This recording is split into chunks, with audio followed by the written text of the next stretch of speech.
ახლა გადავიდეთ დღის წესრიგის პირველ საკითხზე. საქართველოს პროკურატურის მიერ 2025 წელს გაწეული საქმიანობის ანგარიში მოხსენებელი საქართველოს გენერალური პროკურორი ბატონი გიორგი გვარაგიძე. ბატონ გიორგი, გთხოვთ ტრიბუნასთან.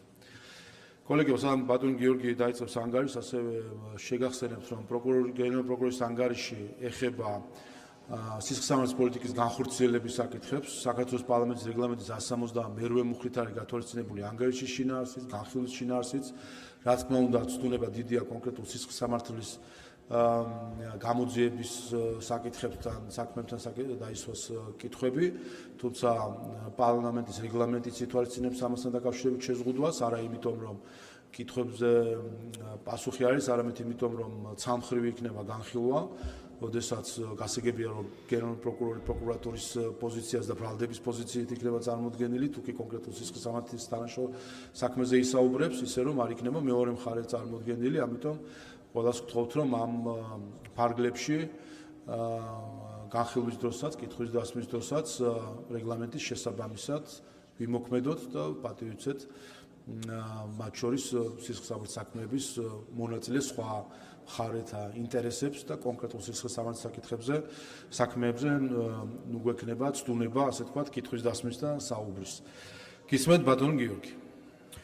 მოგესალმებით, ბატონო პარლამენტის თავმჯდომარე, მოგესალმებით, პატივცემულო ქალბატონებო და ბატონებო.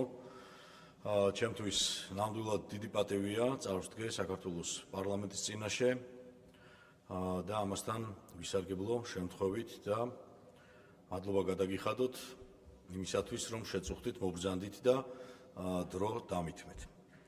ასევე მინდა ვისარგებლო შესაძლებლობით და გაგიზიაროთ საქართველოს პროკურატურის 2025 წლის მიერ ჩატარებული სამუშაო საქმიანობის შედეგები და მოკლედ ვისაუბრო პრიორიტეტულ მიმართულებებზე. მიმაჩნია, რომ მართლმსაჯულების სისტემის განვითარებისა და სისხლისამართლის პოლიტიკის აღსრულებისთვის არსებითად მნიშვნელოვანია პრიორიტეტულ დანაშაულებზე რეაგირების მექანიზმის დახვეწა და პროკურატურის სისტემის სწორი და შეუფერხებელი განვითარება. ბოლო წლების სამართლებრივმა რეფორმებმა დადებითი გავლენა იქონია სისხლისამართლის უკეთესი პოლიტიკის ჩამოყალიბებაზე და მართლმსაჯულების ხარისხის გაუმჯობესებაზე. პოლიტიკის აღსრულება უნდა ეფუძნებოდეს სახელმწიფოსა და საზოგადოების გამოწვევებს და საჭიროებების სწორ ანალიტიკას და დარღვეული უფლების აღდგენის მექანიზმების ხელმისაწვდომობის უზრუნველყოფას. 2025 წელს განვაახლეთ სისხლისამართლის პოლიტიკის სახელმძღვანელო პრინციპების დოკუმენტი, რომლის მთავარ პრიორიტეტად რჩება დაზარალებულის უფლებებისა და კანონიერი ინტერესების დაცვა, დანაშაულის წინააღმდეგ ბრძოლის კოორდინაცია, უსაფრთხოების განცდისა და კანონის უზენაესობის რწმენის გაძლიერება საზოგადოებაში და დანაშაულის პრევენცია. დანაშაულის გავრცელებიდან და მიყენებული ზიანის ტვირთიდან გამომდინარე მინდა ყურადღება გავამახვილო 2025 წლის პროკურატურის საქმიანობის ძირითადი მიმართულების შემაჯამებელ შედეგებზე და ცალკეული პრიორიტეტული დანაშაულის წინააღმდეგ ბრძოლაზე.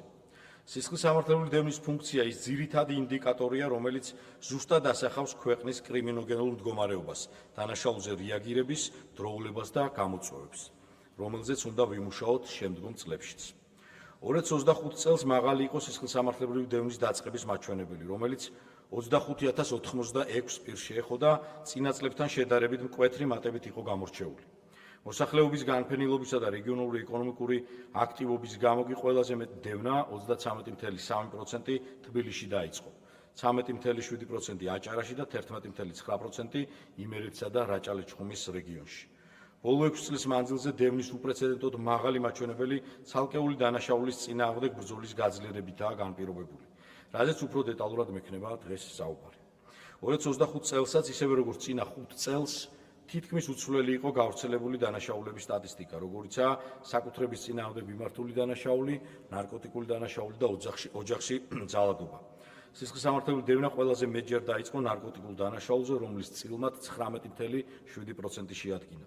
წინა წელთან შედარებით ამ დანაშაულზე დევნის დაწყების მაჩვენებელი ორჯერ გაიზარდა, რის გამოც გავრცელებული დანაშაულის რეიტინგში პირველი ადგილი დაიკავა, რითაც შეიცვალა ბოლო 6 წლის პრაქტიკა, როდესაც ყველაზე მაღალი მაჩვენებლით ქურდობა ფიქსირდებოდა. სახელმწიფოს მხრიდან ამნისტიის და პროკურორის მხრიდან დევნის ალტერნატიული მექანიზმების გამოყენება ხელს უწყობს ბრალდებულს მიიღოს მეორე შანსი და ნასამართლობის გარეშე გააგრძელოს ცხოვრება. 2025 წელს ყველაზე მეტჯერ სისხლისამართლებრივი დევნა შეწყდა თაღლითობის ფაქტებზე ამნისტიის გამოყენების საფუძვლით. დევნის ალტერნატიული მექანიზმებისა და სხვა საფუძვლებით კი მას მოსდევს ძალადობის, დოკუმენტის გაყალბების, ქურდობის და ჯანმრთელობის განზრახ მსუბუქი დაზიანების ფაქტები. სისხლის სამართლის პოლიტიკა კარგად ჩანს აღკვეთის ღონისძიებების სახეების გამოყენების პრაქტიკაში. ზოგადად დანაშაულის კატეგორიის, დამნაშავის პიროვნული მახასიათებლისა და ახალი დანაშაულის ჩადენის საფრთხეების შეფასების საფუძველზე პროკურატურა ცდილობს საპატიმრო აღკვეთის ღონისძიების წილის შემცირებას. ბოლო 6 წლის მანძილზე გაიზარდა იმ პირთა რაოდენობა, რომელთა მიმართ პროკურორმა იშუამდგომლა აღკვეთის ღონისძიების შეფარდება. მაგალითისთვის, თუ 2020 წელს დაახლოებით 15,000 პირის მიმართ იქნა მოთხოვნილი აღკვეთის ღონისძიების შეფარდება, 2025 წელს გადააჭარბა 23,000 პირს. მიუხედავად ზრდის ტენდენციისა, საპატიმრო აღკვეთის ღონისძიების წილი კლებადია, რაც მისასალმებელია და პროკურატურა სამომავლოდაც მხარს დაუჭერს საპატიმრო ღონისძიების შემცირების პოლიტიკას. 2025 წელს აღკვეთის ღონისძიების შეფარდების მოთხოვნით სასამართლოს შესული შუამდგომლობების საერთო რაოდენობიდან პატიმრობა მოთხოვნილია ბრალდებულთა 35.1%-ზე, ხოლო არასაპატიმრო აღკვეთის ღონისძიება 64.9%-ის მიმართ. საპატიმრო აღკვეთის ღონისძიების მოთხოვნის რაოდენობაზე ზოგადად გავლენას ახდენს ოჯახური დანაშაულის მიმართ მკაცრი პოლიტიკის გატარების პრაქტიკაც, რის გათვალისწინებით ოჯახურ დანაშაულზე საპატიმრო აღკვეთის ღონისძიების მოთხოვნის წილმა შეადგინა 87%. ისიც უნდა აღინიშნოს, რომ ოჯახურ დანაშაულზე მოთხოვნილი პატიმრობა წინა 5 წელში მერყეობდა 85-დან 92%-ს შორის. რაც შეეხება სხვა დანაშაულზე მოთხოვნილი პატიმრობის წილს, იგი ბოლო 6 წლის მანძილზე მერყეობს 25-დან 29%-ის ფარგლებში. უნდა აღვნიშნო, რომ 2020-2024 წლებთან შედარებით 2025 წელს გაზრდილია შუამდგომლობების სრულად დაკმაყოფილების მაჩვენებელი, რაც უმეტესად განპირობებულია საპროკურორო საქმიანობის ხელმძღვანელობის ხარისხის ზრდით, მათ შორის სამართლებრივი დოკუმენტების უკეთ დასაფუთების კომპონენტში. სისხლის სამართლებრივი დევნის პარალელურად ყურადღებას გავამახვილებ ბრალდების მხარდაჭერის შედეგებზეც. 2025 წელს პირველი ინსტანციის სასამართლოს მიერ განაჩენი გამოტანილია 20,922 პირის მიმართ, რაც წინა 5 წელთან შედარებით ყველაზე მაღალი მაჩვენებელია. მიზეზი კი ცალკეული დანაშაულების მიმართ ბრძოლის გაძლიერებაა. აქვე უნდა აღვნიშნო, რომ ბოლო 6 წლის მანძილზე მზარდია არსებითი განხილვის საფუძველზე გამოტანილი განაჩენებიდან გამამართლებელი განაჩენების წილიც, რომელიც 2025 წელს 17%-ით განისაზღვრა. ამ მაჩვენებელში ოჯახურ დანაშაულებზე დამდგარი გამამართლებელი განაჩენების წილი 11.4%-ზე მოდის, რაც განპირობებულია სხვადასხვა ფაქტორებით, მათ შორის წამყვანია არსებითი განხილვის ეტაპზე დაზარალებულის გამოძიებასთან თანამშრომლობის დაბალი მაჩვენებელი. პროკურატურას დეკლარირებული აქვს ცალკეულ დანაშაულებზე საპროცესო შეთანხმებისა და დისკრეციული უფლებამოსილების გამოყენების პრაქტიკის წახალისების და ზრდის პოლიტიკა, რომელიც ხელს უწყობს სწრაფ მართვსაჯულებას, დაზარალებულის უფლებების დროულ აღდგენას, ზოგავს როგორც ადამიანურ, ისე მატერიალურ რესურსს. სასჯელთან დაკავშირებული საპროცესო შეთანხმების შეთავაზების შესაძლებლობა თავის მხრივ ახალისებს გამოძიებასთან თანამშრომლობასაც. 2025 წელსაც შენარჩუნდა საპროცესო შეთანხმების გამოყენების მზარდი დინამიკა და წინა 5 წელთან შედარებით ყველაზე მაღალ 86.5%-ს მიაღწია და 12.8%-ით გაუსწრო წინა წლის ყველაზე მაღალ შედეგებს.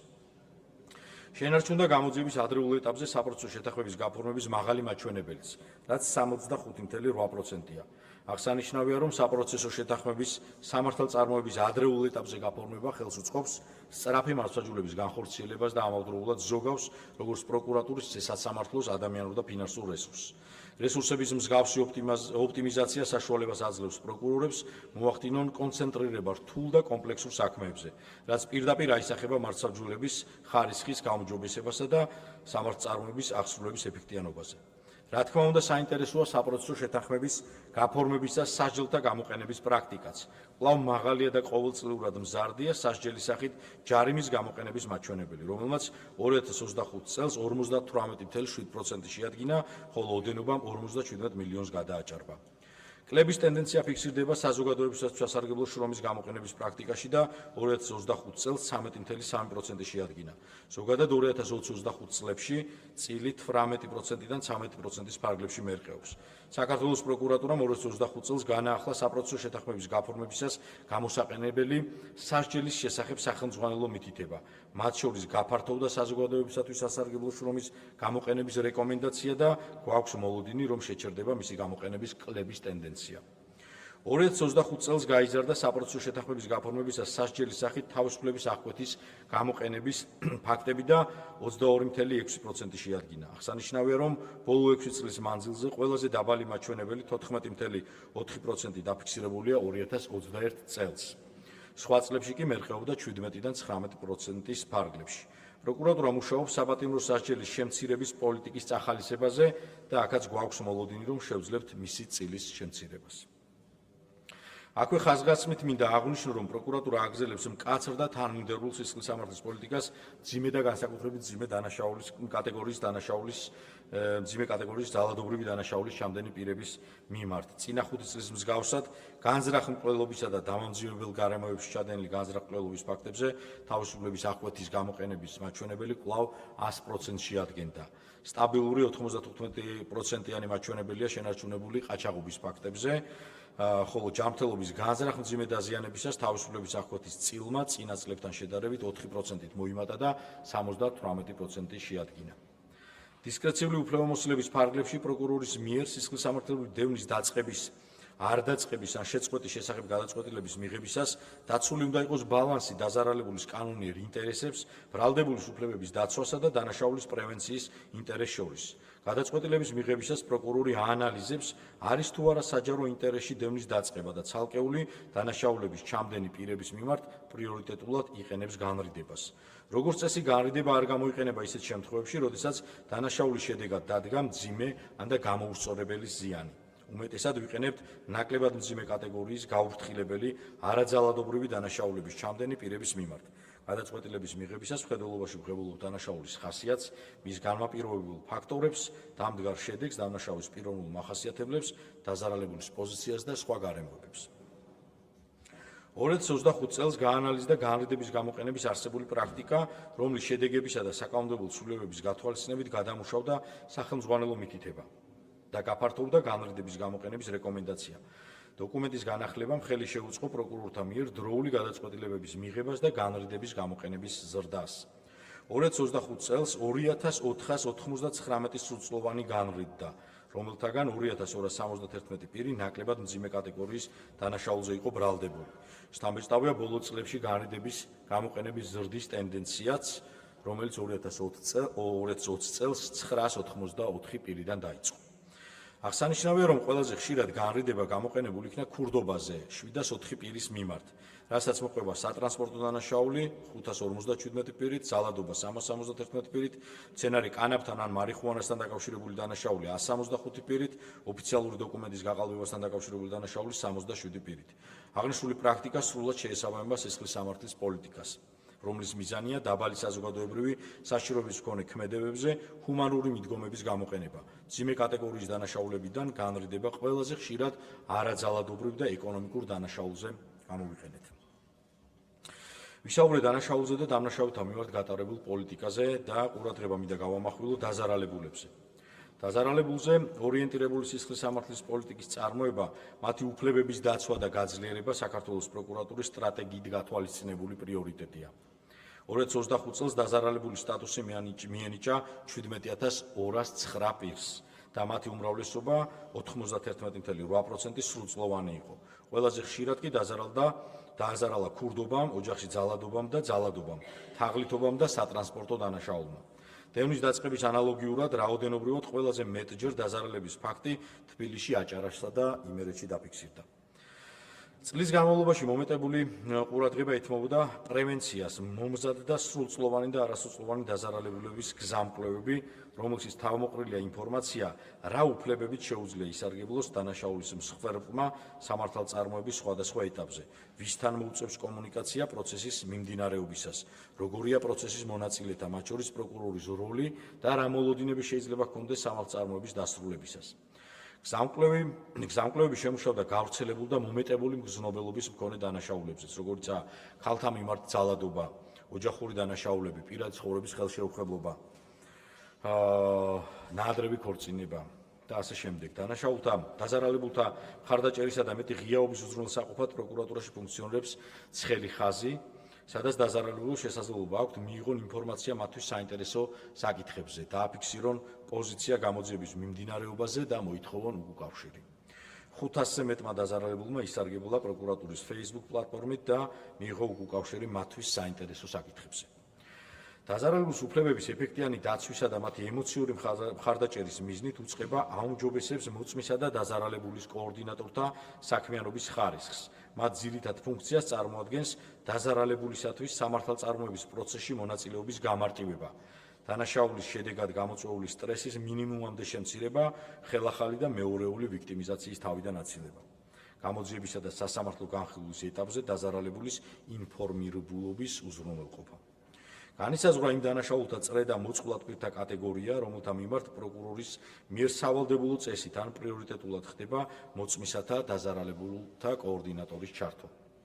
ბოლო წლებში 5000 აღწევს იმ პირთა რაოდენობა, ვინც ისარგებლა მოწმისა და დაზარალებულის კოორდინატორის სამსახურით. ყველაზე ხშირად დახმარებით ისარგებლეს ოჯახური დანაშაულების, სხვადასხვა სახის ძალადობის, სქესობრივი ხელშეუხლებლობის წინააღმდეგ ჩადენილი დანაშაულების, სატრანსპორტო დანაშაულისა და სიცოცხლის წინააღმდეგ მიმართული დანაშაულების ფაქტებზე დაზარალებულმა პირებმა.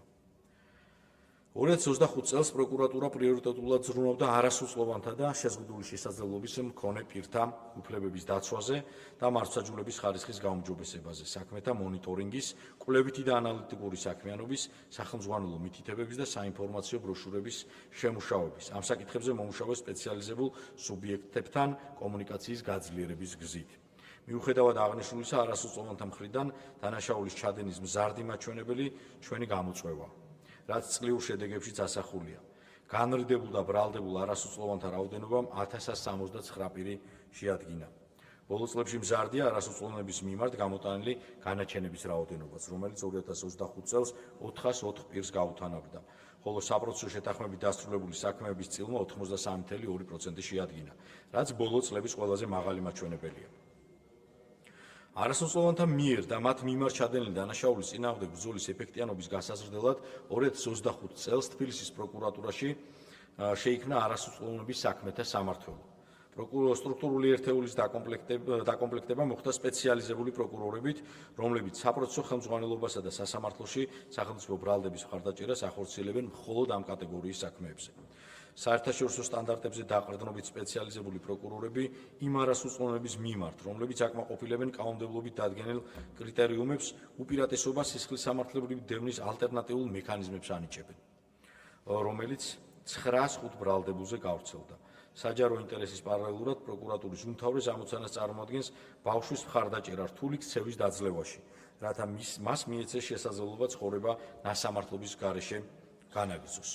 2025 წელს გასული წლების მსგავსად განრიდება ძირითადად გამოყენებულია ქურდობის ჩამდენი 377 არასრულწლოვანის მიმართ. რაც შეეხება არასრულწლოვანთა მიმართ აღკვეთის ღონისძიებასა და სასჯელის გამოყენებას, 2025 წელს არასრულწლოვანთა მიმართ მოთხოვნილი აღკვეთის ღონისძიების საერთო რაოდენობიდან პატიმრობის პროცენტულმა მაჩვენებელმა 31.8% შეადგინა. განრიდებული პირების რაოდენობის გათვალისწინებით კი მონაცემი 9.8%-ია. პატიმრობის გამოყენების მაჩვენებელი კი 25.1%. საერთო საქმეთა რაოდენობაში 13.1% შეადგენს სასჯელის სახით თავისუფლების აღკვეთის გამოყენების ჯამური მაჩვენებელი. მოკლედ მინდა შევეხო ცალკეული გავრცელებული პრიორიტეტული და ორგანიზებული დანაშაულის წინააღმდეგ ბრძოლის წლიურ შედეგებს. როგორც აღნიშნე, ნარკოტიკული დანაშაული ყველაზე გავრცელებული დანაშაულების სათავეშია და პირველ ადგილს იკავებს დევნის დაწყების მაჩვენებლით. ქვეყნებს შორის ადამიანებისა და ტვირთების გადაადგილების გამარტივებამ და ორგანიზებული დანაშაულებრივი ქსელების გლობალიზაციამ ხელი შეუწყო ნარკოტიკული საშუალებების გავრცელებისა და ნარკოტიკული საშუალების მოხმარების ზრდას. 2025 წელს გაიზარდა რეალიზატორების გამოვლენისა და მათი დანაშაულებრივი კავშირების გამოძიების პრაქტიკა, ხოლო დანაშაულებრივ ქსელში ჩართული ხელშემწყობი პირების მიმართ გატარდა მკაცრი სისხლის სამართლის პოლიტიკა. სწორად დაგეგმილი და აღსრულებული ოპერატიული საგამოძიებო და საპროკურორო თანამშრომლობის შედეგად 2025 წელს წინა წელთან შედარებით 109%-ით გაიზარდა 260 მუხლით პასუხისმგებაში მიცემულ პირთა რაოდენობა და 6122 პირით განისაზღვრა. ნარკოტიკული საშუალებების გასაღების ფაქტებზე სისხლისამართლებრივი დევნა დაიწყო 546 ნარკორეალიზატორის მიმართ, რაც წინა 5 წლის მონაცემთან შედარებით უპრეცედენტოდ მაღალი მაჩვენებელია. ხოლო სასამართლომ გამოტყუნებელი განაჩენი გამოიტანა 358 პირის მიმართ, რაც ასევე ყველაზე მაღალი მაჩვენებელია 2020-2024 წლებთან შედარებით. ნარკორეალიზატორთა მიმართ ყველა შემთხვევაში აღკვეთის ღონისძიების სახით გამოყენებული იყო პატიმრობა. განსაკუთრებული ყურადღება ექცეოდა საზღვარზე მიგრირებად ვიზიტორებსა და იმპორტირებულ ტვირთებს. ნარკოტიკული და სხვა აკრძალული საშუალებების საქართველოში შემოტანისა და ტრანზიტით საერთაშორისო გადაზიდვის საპრევენციოდ გატარებული ღონისძიების ფარგლებში 2025 წელს გაუმჯობესდა დანაშაულის გამოვლენისა და რეაგირების წინა წლის მაჩვენებელი. მათ შორის გამოვლინდა ნარკოტრაფიკში ჩართული უფრო მეტი უცხოელი. აღსანიშნავია, რომ ამ დანაშაულებზე 2025 წლის სისხლისამართლებრივი დევნის მაჩვენებელი აღემატება წინა 5 წლის ანალოგიურ მონაცემებს, რაც ერთმნიშვნელოვნად ხაზს უსვამს დანაშაულის წინააღმდეგ ბრძოლის გამკაცრებულ და შედეგიან პოლიტიკას. კერძოდ, სისხლისამართლის კოდექსის 262-263 მუხლებით დევნა დაიწყო 138 პირის მიმართ, აქედან 98 უცხო ქვეყნის მოქალაქეა. შედარებისთვის 2024 წლის ანალოგიური მაჩვენებელი შეადგენდა 102 პირს, აქედან 58 უცხო ქვეყნის მოქალაქეს. რეალიზატორობის მიმართ პროკურატურა ინარჩუნებდა საპროცესო შეთანხმებისა და კანონით გათვალისწინებული სხვა შეღავათების გამოყენების მინიმალიზების პოლიტიკას. თუ სახეზე არ იყო განსაკუთრებული თანამშრომლობის პირობები და ამ შემთხვევაშიც საპროცესო შეთანხმება მხოლოდ საპატიმრო სასჯელზე გარიგების პირობით გამოიყენებოდა. ნარკოტიკული საშუალების მომხმარებელთა მზარდი რაოდენობის მიუხედავად პროკურატურა მათ მიმართ ატარებდა დაბალანსებულ პოლიტიკას და იყენებდა რესოციალიზაცია რეაბილიტაციის ხელშემწყობ სასჯელს, რომელიც დანაშაულის გავრცელების, შემცირებისა და მომხმარებლის დამოკიდებულებისგან გათავისუფლების ხელშემწყობ საშუალებას წარმოადგენს. აღნიშნე, რომ ბოლო წლებში თაღლითობის ჩადენის მაჩვენებელი მაღალია და დევნის დაწყების მაჩვენებლით დანაშაულთა პირველ ათეულში იკავებს ადგილს. სხვა ეკონომიკური დანაშაულებისგან განსხვავებით, თაღლითობის შედეგად დაზარალებულებს უმეტესად მნიშვნელოვანი მატერიალური ზიანი ადგებათ. კარგავენ უძრავ ქონებას, ავტომანქანას, დიდი ოდენობით ფულად თანხებს, ზარალის გამო ვერ აგრძელებენ სრულფასოვან ეკონომიკურ აქტივობას. ამასთან თაღლითობის ჩამდენ პირთა დიდ ნაწილს არ გააჩნია საკუთარი ქონება, რომელიც დაზარალებულს ზიანის ანაზღაურების შესაძლებლობას მისცემს. თუმცა, რიგ შემთხვევაში დანაშაულზე დროული რეაგირება, დანაშაულის გარემოებების დადგენა და საპროცესო სამართლებრივი იძულების ღონისძიების გამოყენება შესაძლოა ზიანის ანაზღაურების ერთადერთი შესაძლებლობა აღმოჩნდეს.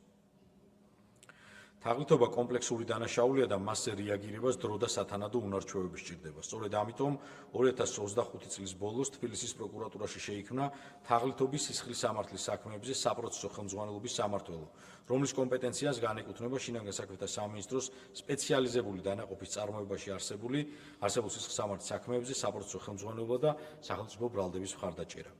2025 წელს თაღლითობის ფაქტზე სისხლისამართლებრივი დევნა დაიწყო 655 პირის მიმართ. გვაქვს მოლოდინი, რომ თაღლითობის საქმეებზე სპეციალიზაციის დანერგვა და ახალი სტრუქტურული ერთეულის შექმნა დადებითად აისახება ამ კატეგორიის დანაშაულებზე შემაჯამებელი გადაწყვეტილების დროულად მიღებაზე.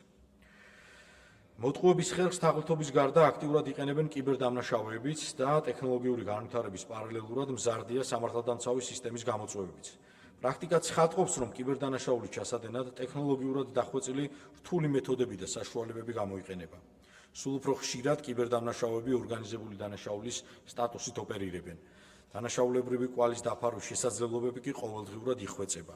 მიღებულ სარგებელს სულ უფრო ხშირად აკონვერტირებენ ვირტუალურ აქტივებად, რაც ხელს უშლის დანაშაულის ჩამდენ პირთა იდენტიფიცირებას, ნიღბავს დანაშაულებრივი გზით მოპოვებული თანხების წარმომავლობას და ართულებს მიდევნებას.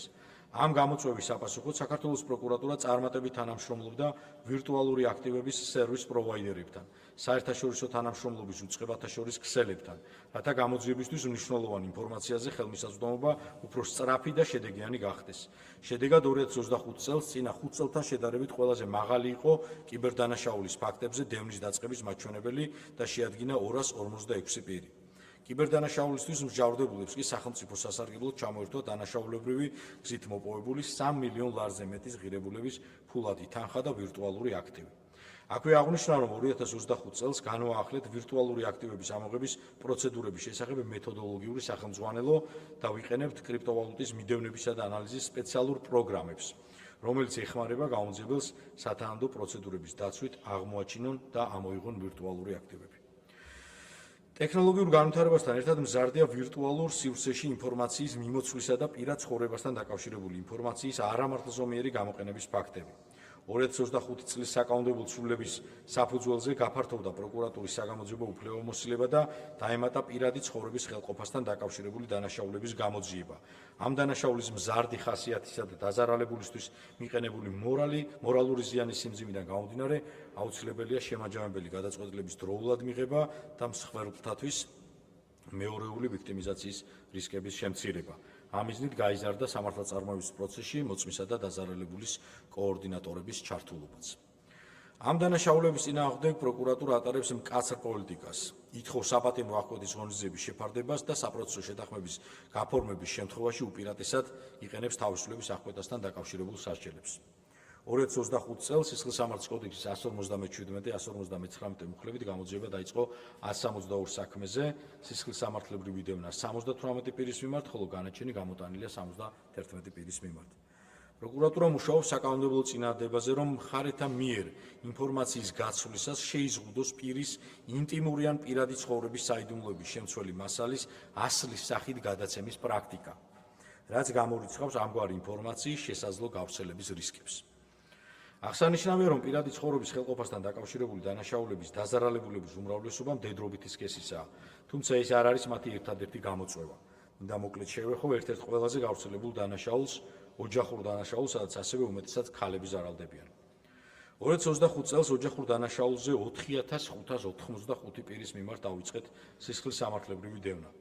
კვლავ მკაცრი იყო პროკურატურის პოლიტიკა, რაც გამოიხატებოდა ოჯახური დანაშაულის ჩამდენი 91%-ის მიმართ ყველაზე მკაცრი აღკვეთის ღონისძიების მოთხოვნაში, რაც სასამართლოს მხრიდან 62% შემთხვევაში დაკმაყოფილდა. ამ დანაშაულთან ბრძოლის ეფექტიანობა აქტიური პრევენციის გარეშე წარმოუდგენელია. წლის განმავლობაში მიმდინარეობდა ოჯახური დანაშაულის სისხლისამართლის საქმეების მონიტორინგი, გაანალიზდა სასამართლოს პრაქტიკა და პრეცედენტული გადაწყვეტილებები, რომლის საფუძველზე გეგმავთ საგამოძიებო, საპროკურორო და სასამართლო პრაქტიკაში არსებული ტენდენციების შეფასებას, ხარვეზების აღმოფხვრას, სასამართლოს საუკეთესო პრაქტიკების გათვალისწინებას, სწორი და ერთგვაროვანი მიდგომების დანერგვას. 2025 წელს კვლავ აქტუალური იყო ოჯახური დანაშაულის მსხვერპლთა მხარდაჭერა და გაძლიერება. მოწმისა და დაზარალებულის კოორდინატორები პრიორიტეტულად ერთვებოდნენ ოჯახური დანაშაულის საქმეებში.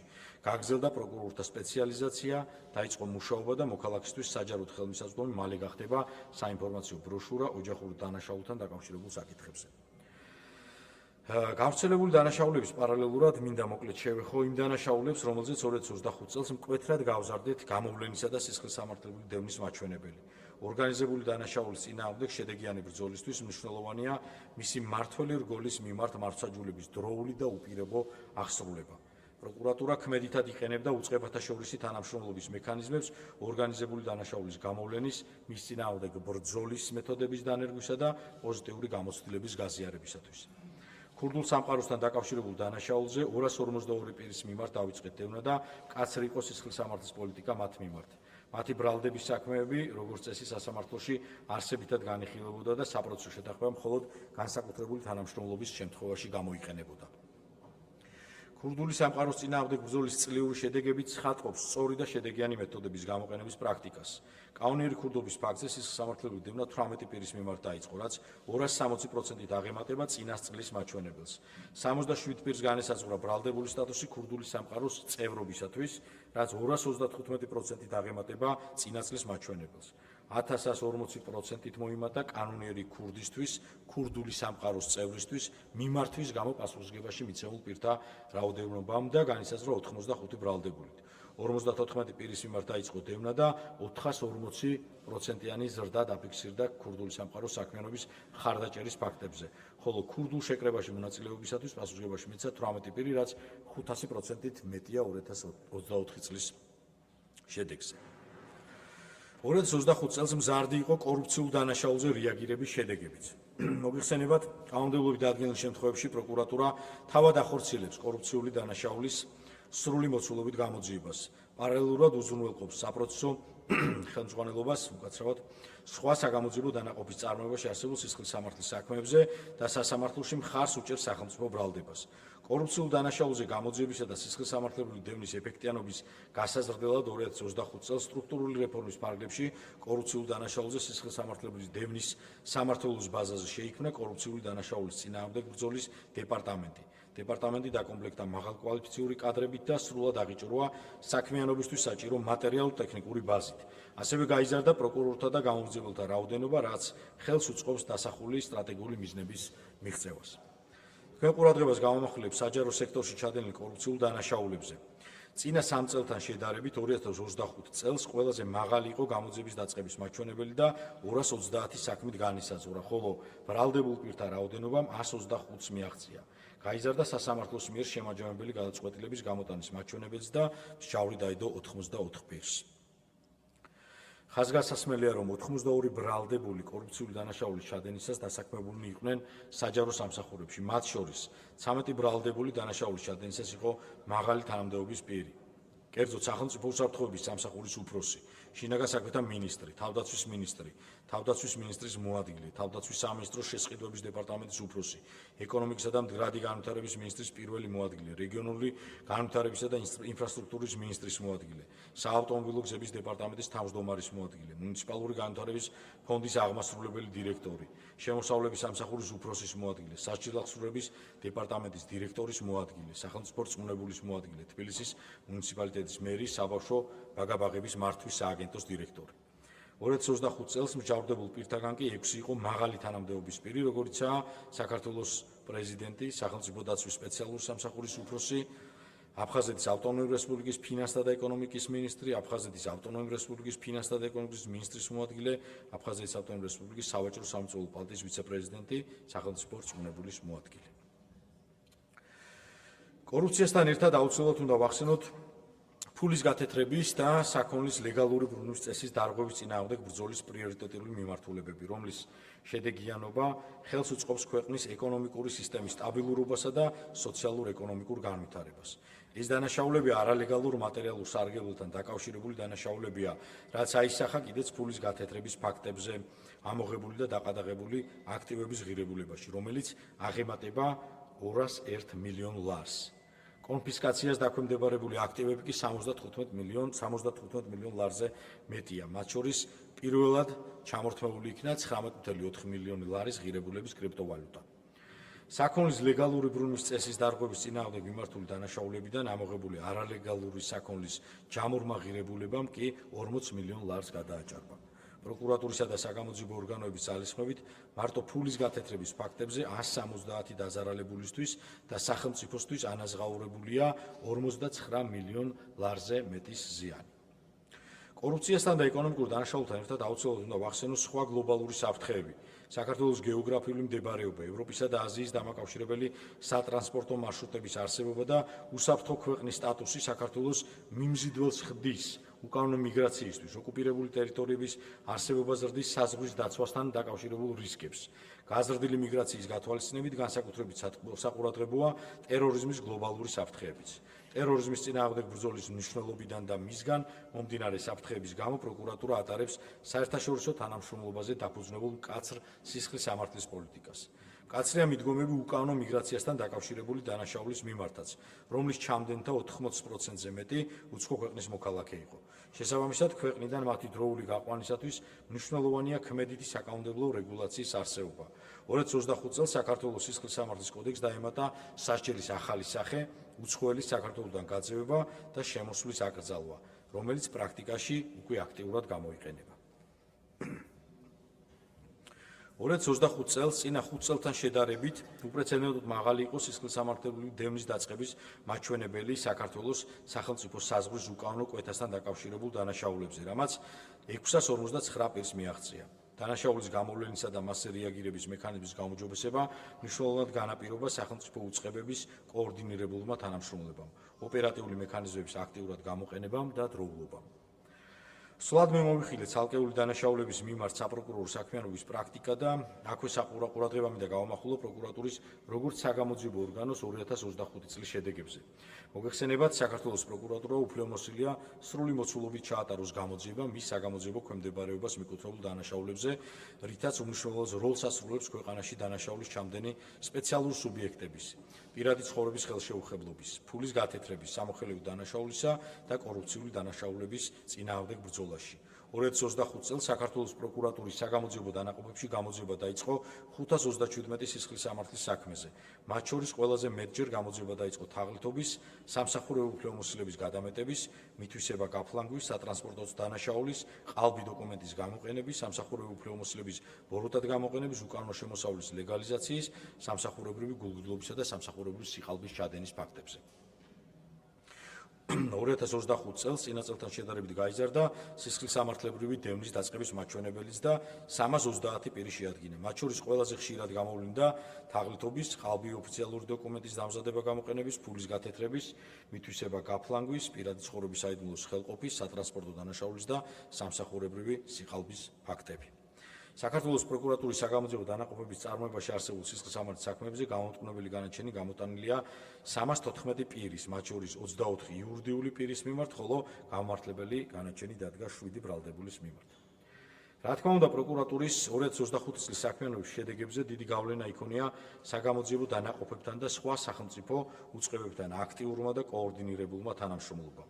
ხაზგასმით გამოვყოფ საკანონმდებლო ორგანოსთან თანამშრომლობას, რომელიც სწორი, დროული და აუცილებელი საკანონმდებლო ცვლილებებით ხელს გვიწყობს დანაშაულის წინააღმდეგ ბრძოლაში და მნიშვნელოვნად განაპირობებს ხელშესახებ შედეგებს. აქვე აღნიშნავ, რომ 2025 წელი ქვეყნის გარეთ თანამშრომლობითაც გამორჩეული იყო, როგორც ოპერატიულ, ისე სტრატეგიულ დონეზე გამოცდილების, საუკეთესო პრაქტიკის გაზიარების და საფრთხეებზე კოორდინირებული რეაგირების გზით. აქტიურად მიმდინარეობდა სამართლებრივი დახმარების მექანიზმების გამოყენება. 288 საქმეზე მივმართეთ სხვადასხვა ქვეყანას და მივიღეთ 1829 შუამდგომლობა. უცხოური ონლაინ მომსახურების მომწოდებლებისგან ელექტრონული მტკიცებულებების მოსაპოვებლად 209 ჯერ გავაგზავნეთ მოთხოვნა, რომლის 87% დაგვიკმაყოფილდა. 23 სამუშაო შეხვედრა გაიმართა საქართველოში აკრედიტებული დიპლომატიური მისიების წარმომადგენლებთან. თანამშრომლობდით საერთაშორისო ორგანიზაციებთან და პოლიციურ დანაყოფებთან. გავზარდეთ სამართლებრივი დახმარებისა და ექსტრადიციის სფეროში საერთაშორისო ხელშემკრალი ქვეყნების რიცხვი, რაც მნიშვნელოვნად ხელს უწყობს ჩვენ საქმიანობას. რა თქმა უნდა, ხელშესახების შედეგების მიღწევა წარმოუდგენელია თანამშრომლების და სისტემის ინსტიტუციური გაძლიერების გარეშე, რასაც ხელს უწყობს კვალიფიციური კადრების მოზიდვა და შენარჩუნება და საზოგადოებასთან აქტიური კომუნიკაცია. 2025 წელს მაღალი იყო სისტემის ახალი კადრების შევსების მაჩვენებელი, მათ შორის სტაჟირებისა და ღია კონკურსების მეშვეობით. საკადრო გადაადგილება შეეხო 306 თანამშრომელს. როტაციული ცვლილებების შედეგად 101 თანამშრომელი დაწინაურდა, მათ შორის 50 ხელმძღვანელ თანამდებობაზე. სტაჟირების გზით 47 ახალი კადრის მოზიდვის ხარჯზე მნიშვნელოვნად გადახალისდა რაიონული პროკურატურების შემადგენლობები, ხოლო თანამშრომელთა ნაწილი რაიონული რგოლიდან დაწინაურდა საოლქო პროკურატურის, საპროკურორო სამმართველოებსა და გენერალური პროკურატურის დეპარტამენტებში. დამსახურების შესაბამისად 2025 წელს აქტიურად ვიყენებდით წახალისების შესაძლებლობებს, ხოლო დისციპლინური გადასტომის ფაქტებზე რეაგირება კოლეგიური ორგანოების ჩართულებით ხდებოდა, რაც თანამშრომლებს შესაძლებლობას აძლევს მეტად დაცულად იგრძნოს თავი. ვახალისებდით თანამშრომელთა შორის სპორტული და ინტელექტუალური შეჯიბრების კულტურას, მონაწილეობდით საქველმოქმედო ღონისძიებებში. ვავითარებდით თანამშრომელთა განგრძობადი განათლების სისტემას. 2025 წელს პროკურატურის ორგანიზებათა ხელშეწყობით 105 სასწავლო აქტივობაში ჩაერთო 1146 მონაწილე, მათ შორის საზღვარგარეთ მონაწილეობა მიიღეს 11 სასწავლო ვიზიტში. თანამშრომლები აქტიურად ერთვებოდნენ საზოგადოებრივი პროკურატურის ფარგლებში, პროექტებში. ჩატარდა სამართლებრივი ცნობიერების ამაღლების, საგანმანათლებლო ინტელექტუალური, კულტურული და საქველმოქმედო თემატიკის 17 ღონისძიება. 1000-მდე მოსწავლეს მიეცა შესაძლებლობა პროკურატურის თანამშრომლებისგან მიეღო ინფორმაცია პროკურატურის საქმიანობის ძირითადი მიმართულებების, სამართალწარმოების პროცესში ჩართულ პირთა უფლება-მოვალეობების, მომეტებული საფრთხეებისა და მისგან დაცვის სამართლებრივი მექანიზმების შესახებ. მეტი გამჭვირვალობისა და საზოგადოების წინაშე ანგარიშვალდებულების მიზნით 2025 წელს პროაქტიულად ვრცელდებოდა ინფორმაცია, როგორც ზოგადი სტატისტიკისა და მიმდინარე ტენდენციების, ასევე მაღალი საზოგადოებრივი ინტერესის მქონე ცალკეული სისხლის სამართლის საქმეების შესახებ. თანამშრომლობდით მედია საშუალებებთან და ვაგრძელებდით საზოგადოების ინფორმირებას, ვებგვერდისა და სოციალური პლატფორმების მეშვეობით. გავავრცელეთ 642 პრეს-რელიზი, 119 ვიდეო კომენტარი, 47 ვიდეო მასალა და ჩავატარეთ 22 ბრიფინგი. განვიხილეთ საჯარო ინფორმაციის გაცემის მოთხოვნით შემოსული 363 განცხადება და დავაკმაყოფილეთ 84%. აღნიშნეთ და გავიმეორებთ, რომ 2025 წელი გამორჩეული იყო სტრუქტურული რეფორმებითაც, რომლის მთავარი მიზანი საპროცესო ხელმძღვანელობის ხარისხის გაუმჯობესება და გამოწვევებზე სწრაფი რეაგირება. წარმატებით დასრულდა სპეციალური საგამოძიებო სამსახურის რესურსების პროკურატურის, როგორც სამართალმემკვიდრის სისტემაში ინტეგრირება. შევქმნით თაღლითობის წინააღმდეგ ბრძოლის სპეციალიზებული დანაყოფი და არასრულწლოვანების საქმეთა სამმართველო. სტრუქტურული რეფორმის შედეგად გამსხვილდა და ახალი საკადრო რესურსით გაძლიერდა ანტიკორუფციულ მიმართულებაზე პასუხისმგებელი ერთეული.